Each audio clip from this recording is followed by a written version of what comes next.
Colorado, Ms. Boebert is recognized for her 5 minutes.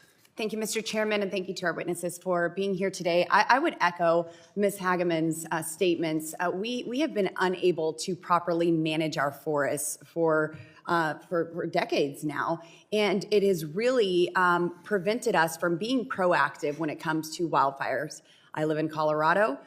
We are part of the beetle kill epidemic that is taking place. We have 6 billion standing dead trees in the West, all creating a massive tinderbox. When we have a catastrophic wildfire, it will emit more carbon emissions, according to NASA, in a single day than an entire state having all of their vehicles running 24/7.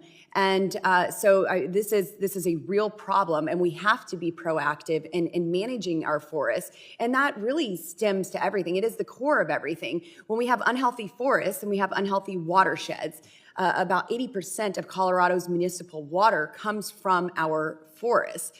And to protect that, we must protect our forests. In Colorado, we have really been prey to wilderness areas, these designations that prevent us from managing the roadless rule that contributes to things like the route forest fire and many others. I've been in the air seeing these fires, and you can have all the money in the world, but if you aren't going to actually manage, or if you're prohibited from managing the forest, then we are going to continue to have these catastrophic wildfires.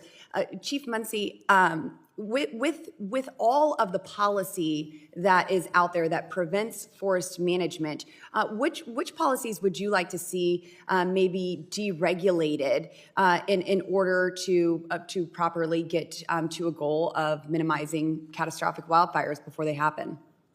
I'd like to see the Fix Our Forests Act passed and become national policy, because I think that the CE is allowing us to treat greater areas of critical importance. I'm going to divert just a little bit from your question to go back to the previous comments on the millions of dollars that could be taken away from local government. We recently did a study about where's the money going, because the local, to be honest, I demonstrated in our picture how we solved the bark beetle problem. 1 million trees, 1.1 million trees we were able to pull away.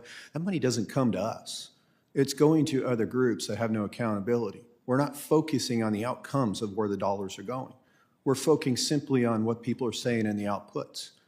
That money needs to be brought back into the local communities to do actual work. There needs to be technology and dashboards that prove to our citizens that what we're doing is focusing on outcomes so that we can get this work done. So everything you say, I agree with. The process of what we need to do is to have better leadership that's more than just focusing, and I love President Trump's proposal to bring the wildfire agencies together. That's a bold move because there is overlap in what we're doing, but the biggest thing is that we don't have a key decision making. And when we talk about the national forest, on one end I have the Angeles National Forest in our jurisdiction, the second end I have San Bernardino National Forest. There's 2 different forest supervisors, and the same federal policies are interpreted so differently. Leadership is critical. And I think that we need to use technology and artificial intelligence not only for the permitting process, but to fairly apply the federal policies to allow us to do our job so that we can get into our forests, get into our communities to do meaningful work so that our homeowners can have insurance for their houses, so they can have this expectation that a fire that's originating in the natural resources isn't going to burn into our communities. Thank you. Yes, and I know President Trump has been focused on cleaning up the forestry, the forest floors, and getting those fuels off the ground. And would you agree that those in the timber industry, when they are allowed to go in and harvest timber from our forests, they create roads to get in there?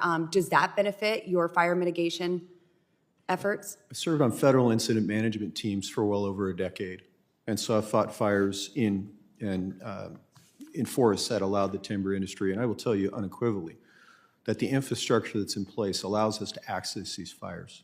More importantly, a lot of the areas that have had timber harvesting are great places to stop the fire. It's a good place to introduce good fire.